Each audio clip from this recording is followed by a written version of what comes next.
Hey everybody, I want to show you how to work the leads in your bucket, how to organize the leads in your bucket by using labels and filters to sort through those labels. So take a look and I'll show you, and hopefully this will help you to be more effective in following up with all your leads.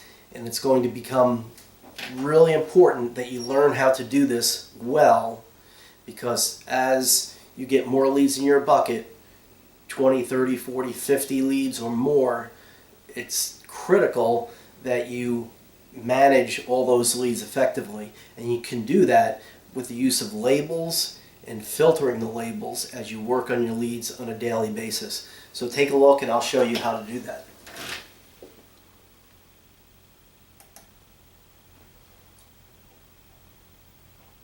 Okay, so I've got the platform opened up to leads, and what I'm going to do is click on the labels. Let me back up 1 minute. Don't forget that reset all is your friend. So as you're working the platform and you start filtering and by labels and other filters, you may have things clicked on that you don't realize. So it's always good to reset all to get a fresh start. So reset all. Now if I want to see the leads in my bucket, I click on the labels and then the drop down for agent labels. And then in my case, of course, I want to look at my bucket so I can see the leads in my bucket. Now you'll notice a couple of things in my bucket that's going to be different than yours. Is that first of all, my agent label is not red like everyone else's is, like yours is. Mine is gray. The reason I do that is just so I can see your bright red agent label stands out better for me, and I don't want to confuse mine with yours when I'm looking at the whole list.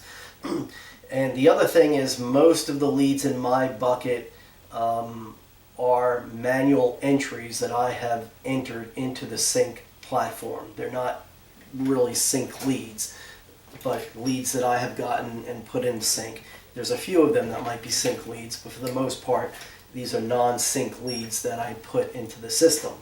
And that is something that you can do and you should do if you have other leads that you're getting that are not from Sync. It's a great way to manage all of your leads in one place. And you can see the blue label that I have added to some of these leads, and I should add them to more of these actually, is a blue label called NonSink Lead.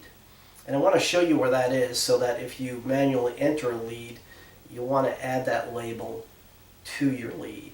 And that's in the import group drop-down menu of leads, and there's the blue label called NonSink Lead. So if you manually enter one, please use that lead. Please use that label for your lead. That will help me to know that this is a lead that you brought in yourself, and it will help you just to help you manage your leads. So anyway, I wanted to point that out right away, that particular label. But what I'm going to show you right now is how to use two labels simultaneously as filters to manage different parts of your bucket, different groups of leads in your bucket. And you can see right now that I have my agent label checked off, and instead of just using the check mark, I'm going to use the padlock. Okay, when I click on the padlock now, it's not going to change anything because I don't have any of the filters clicked on. So I use that padlock and it's locking these leads that have my label on it. And I'm going to use that in conjunction with the temperature labels. And I'm going to use the padlock for hot now. And when I click on that, I can see that I have 4 leads that in my bucket that have hot now labels. It's important that you click that padlock so that it limits the leads to those that are both in your bucket and who also have the hot now label. And if I were to unclick that padlock and then go to warm leads, click that padlock. Well, I don't have anybody with that particular label in my bucket right now. Now I'm going to use an example of another agent. I'm going to unclick mine, and actually I'm going to reset all just to make sure that I don't have anything clicked. And I'm going to pick on Brooke just for a minute. I'm going to click on his bucket with his padlock. I see he's got 45 leads in there. So he's getting quite a few leads in there right now. And I see that he has, immediately when I look down on his labels, he's using those temperature labels. So he's got a hot now, number 1 there, number 2, warm follow-up. So let's just use the filters, use the padlock for the hot now. And we can see he has 2 hot now labels. So this is a great way for Brooke to manage his hot leads, and that's how you should use it too. And I'm glad to see that Brooke is doing this. I wasn't sure if you guys were using these labels effectively yet. So he's got 2 labels and 2 hot leads. And so when you work your leads every day, you can come onto the Sync platform, click on your bucket, and then in conjunction with the temperature labels, get your hot leads, make sure they are taken care of every day, and then before you move on to the next group of leads that you want to work on. And so with 45 leads in his bucket, by using these labels effectively, he knows the 2 people that he really needs to be in contact with today and to make sure that they are taken care of today and they don't get lost in the shuffle of 45 other people. And so let's take off the hot now label, and let's click on the padlock to see if he had any warm leads. And he's got 4 warm leads with that label. So this is just a great example of how to use the labels.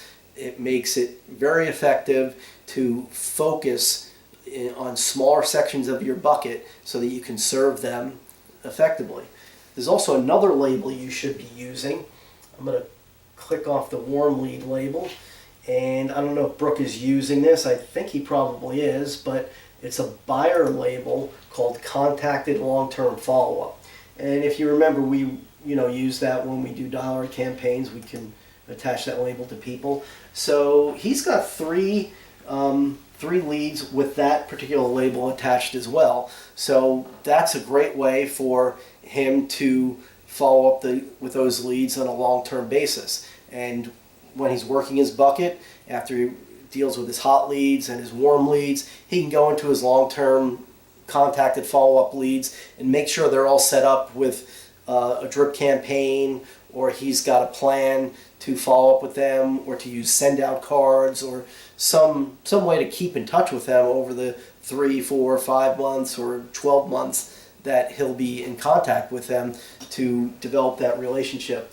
So anyway, just another great way, that label, Contacted Long-Term Follow-Up, is another great way of managing leads in your bucket, and using these labels and using the lock to filter the people in your bucket so that you can manage them is just a great way of doing this. So anyway, I just wanted to show you that today, and if you have any questions, feel free to ask them right here in this YouTube video, or shoot me an email and I'll address them. And if I went over something too quickly, you can always go back on the video, pause the video when you see the screenshot that you like, so that you can really understand where I'm clicking and what's going on there. So I hope this is helpful. Thanks.